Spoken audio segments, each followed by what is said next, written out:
안녕하세요. 기존 계획은 대한민국 임시정부를 살펴보려고 했으나 일제강점기 이전까지의 상황을 한번 정리해 볼 필요가 있다고 생각되어 영상 주제를 변경하였습니다.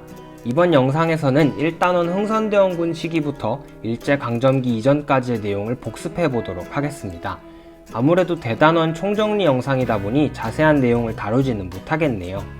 자세한 내용이 궁금하신 분들은 관련 내용의 영상들을 다시 보시면서 구체적으로 정리해 보시면 좋을 것 같습니다. 1단원 내용을 한번 마인드맵으로 정리해 보았는데요. 여러분이 정리한 노트와 비교를 하면서, 그리고 아직 노트 정리가 잘 되어 있지 않은 친구들은 교과서와 함께 비교하면서 영상을 시청해 주시면 되겠습니다. 다시 한번 말씀드리지만 이번 영상은 총정리 영상이기 때문에 혹시 구체적인 내용이 궁금하신 분들은 관련 영상들을 보면서 다시 정리해 보시면 되겠습니다. 처음 배운 내용은 바로 흥선대원군의 대내외 정책이었습니다. 이 부분은 지난주 수업 시간에도 정리를 했었지만 간략하게 다시 살펴보겠습니다. 당시 조선은 정치적으로 세도 정치로 인한 어려움이, 그리고 경제적으로는 삼정의 문란으로 백성들이 어려움을 겪고 있었습니다. 그리고 대외적으로는 이양선이 나타나고 주변국이 서양 세력에 굴복했다는 소식을 접하게 되었죠. 이때 어린 고종을 대신해서 나라를 다스린 흥선대원군의 정책을 배웠습니다. 내부적으로는 세도 가문의 힘을 약화시키기 위해 비변사를 축소시키고 안동 김씨를 축출하였으며 그들의 자리에 새로운 인재를 등용하였습니다. 경제적으로는 전정의 문제를 해결하기 위해 양전이라고도 불리는 토지조사를 실시하였고, 군정의 문제를 해결하기 위해 호포제를, 환곡의 문제를 해결하기 위해 사창제를 실시했습니다.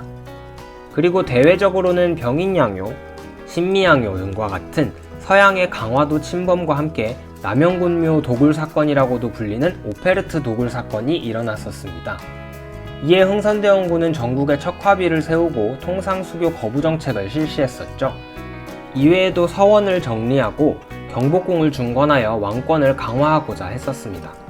시간이 지나고 고종이 정치를 할 수 있는 나이가 되어서 직접 나라를 다스리게 되었죠. 1876년 일본의 운요호가 강화도에 와서 통상을 요구했습니다. 이로 인해 조선은 강화도 조약을 맺게 되었죠. 강화도 조약은 특별히 이전과는 달리 조선이 맺은 최초의 근대적 조약이라는 의의를 갖고 있습니다.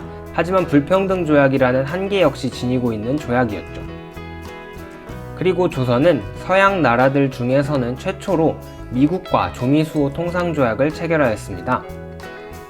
구체적인 내용은 이전 영상을 참고해주세요. 이렇게 주변국에게 문호를 개방하게 되자 조선 정부 역시 선진 문물을 수용하고자 노력하였습니다. 고종은 먼저 일본에 수신사를 보내 선진 문물을 살펴보고 오게 했죠. 그리고 돌아온 이들이 통리기무하문이라는 개화정책 총괄기구를 설치하여 개화정책을 실시했습니다. 다른 나라에도 파견하여 더 알아오게 하고 각종 근대기구를 만들었었습니다. 조선 정부의 움직임에 대하여 반대하는 사람들과 찬성하는 사람들이 생겨나기 시작했는데요. 바로 위정척사파와 개화파였습니다. 먼저 반대하던 사람들을 시기 순서대로 정리해 보겠습니다. 1860년대 조선에서는 기정진, 이항로 등이 통상 반대를, 1870년대 이후에는 최익현 등이 개항 반대를, 그리고 1880년대에는 영남 지역 유생들이 중심이 되어서 개화 반대를 외쳤었습니다. 하지만 모두 실패하게 되자 1890년대가 되면 항일 의병운동으로 변화한다고 배웠습니다. 위정척사운동과 유사하게 조선 정부의 개화 정책에 반대하여 일어난 사건이 있었는데요. 바로 1882년에 일어난 이모군란이었습니다. 이모군란은 구식군인들이 별기군과의 차별에 반발하여, 그리고 백성들은 일본으로의 곡물 유출로 경제적 어려움이 지속되자 개화 정책에 반대하여 일어난 사건이었습니다. 이모군란의 결과 조선은 일본과 제물포 조약을 맺고 청나라와 일본군이 모두 조선에 주둔하는 어이없는 상황에 처하게 되었죠. 위정척사파와는 정반대의 입장에 있었던 사람들을 우리는 개화파라고 불렀습니다. 개화파는 이모군란 이후에 개화정책 실시 방안을 놓고 급진개화파와 온건개화파로 나뉘었습니다. 이모군란이 일어난 지 2년 뒤인 1884년 개화파들 사이에서 입지가 좁아진 급진개화파가 갑신정변을 일으켰습니다. 이들은 14개조 정강을 발표하는 등 조선의 발전을 위한 정치개혁을 실시하였는데요. 이러한 정치개혁에도 불구하고 이들은 정변 과정에서 일본의 도움을 받음으로써 백성의 지지를 받지 못하고 3일 만에 실패하게 되었습니다. 이를 빌미로 청과 일본은 텐진조약을 체결하였고 주변 열강의 조선에 대한 대립은 더욱 심화되었습니다. 심지어 이 시기에는 러시아의 남하에 발끈한 영국이 거문도를 점령하는 사건까지 일어났었습니다. 이에 조선인 육일준과 독일인 부들러 등은 조선을 중립국으로 두어야 한다는 중립화론을 내세웠습니다. 갑신정변 이후에 또 무엇을 배웠죠?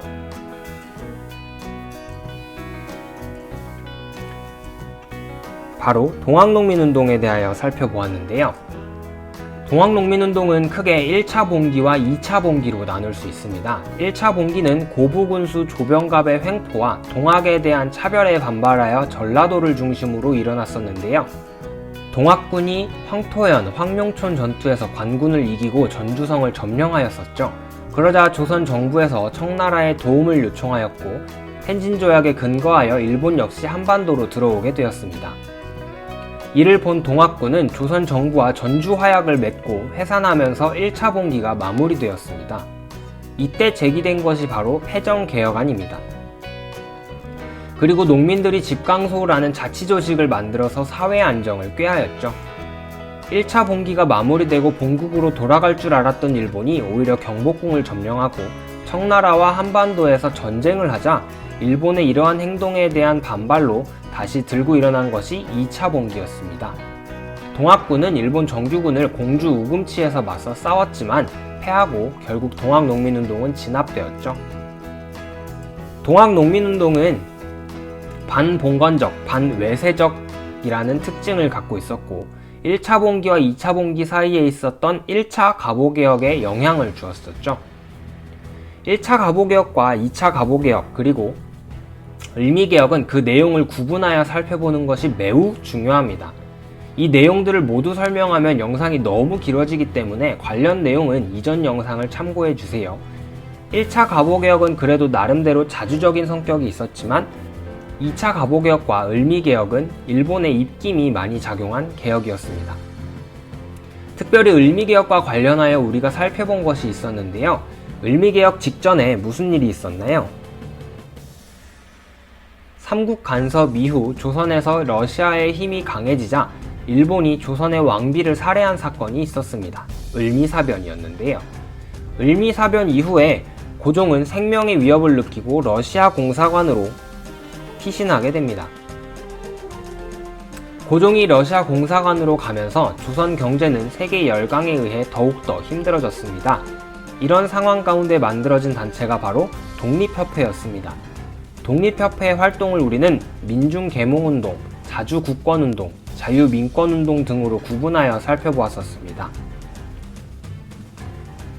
그리고 독립협회의 활동 중에서 관리들과 민중들이 함께한 집회인 관민공동회에서 헌의육조가 채택되었었습니다. 고종의 환궁 요구가 거세지자 결국 고종은 1년 만에 경운궁으로 돌아왔습니다. 돌아온 고종은 나라의 위신을 높이기 위해 국호를 조선에서 대한제국으로 바꾸고 광무개혁을 실시했습니다. 대한국 국제를 선포하였고 지계를 발급하여 경제적으로도 개혁을 실시하였습니다. 이외에도 교육, 군사, 산업 등 다양한 개혁이 이루어졌었습니다. 고종이 대한제국을 선포한 것과 상관없이 일본은 조선을 장악하기 위한 준비를 철저히 하고 있었습니다. 1904년 시작된 러일전쟁을 전후하여 한일의정서 1차 한일협약을 맺어 조선을 장악하고 러일전쟁에서 승기를 잡은 뒤에는 미국, 영국, 러시아와 조약을 맺어 조선에 대한 지배권을 인정받았습니다. 그리고 1905년에는 을사늑약을 체결하여 조선의 외교권을 박탈하는 상황에까지 이르게 되었습니다. 헤이그 특사 파견 이후에는 고종을 폐위시키고 정미칠조약을 체결하여 내정을 장악하고 군대를 해산시켰습니다. 그리고 조선은 결국 1910년 일본에 의해 강제 병합당하는 수모를 겪게 되었습니다. 물론 강제병합을 당하기 이전까지 우리 백성들이 그냥 포기하지는 않았습니다. 그래서 우리는 무력을 통해 이루자는 항일의병운동과 교육과 외교 활동을 통해 이루자는 애국 계몽운동으로 구분하여 살펴보았었습니다. 먼저 항일의병운동은 대표적으로 세 가지 의병운동을 살펴보았습니다. 을미사변, 을미개혁에 반발하여 일어난 을미의병을 시작으로 을사늑약에 저항하여 일어난 을사의병, 정민현, 고종의 강제퇴위와 군대 해산을 계기로 일어난 정미의병을 살펴보았습니다. 그리고 애국계몽운동으로는 일본의 황무지 개강권을 막은 보안회를 시작으로 헌정연구회와 대한자강회를 보았고 가장 중요한 신민회의 활동에 대하여 구체적으로 살펴보았습니다. 신민회는 특별히 실력 양성운동과 함께 독립운동 기지 건설을 위한 노력도 미루지 않았죠. 그리고 마지막으로 국가의 빚을 갚기 위해 백성들이 모두 노력한 국채보상운동을 살펴보았었습니다.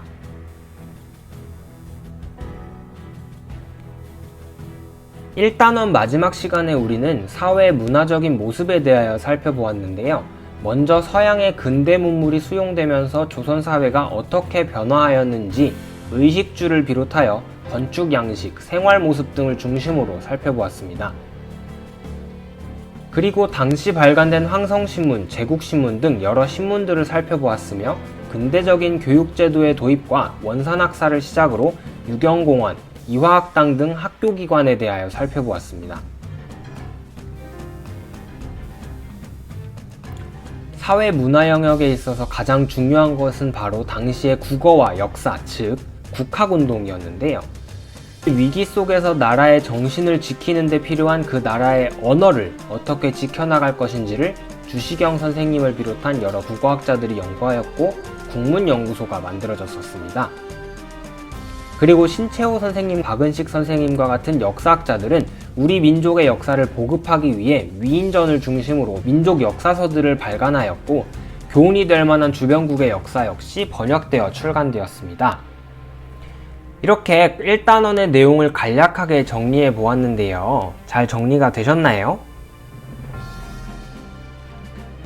지금까지의 수업 영상을 잘 보면서 정리하신 분들은 이번 영상으로도 쉽게 정리가 되셨으리라 생각됩니다.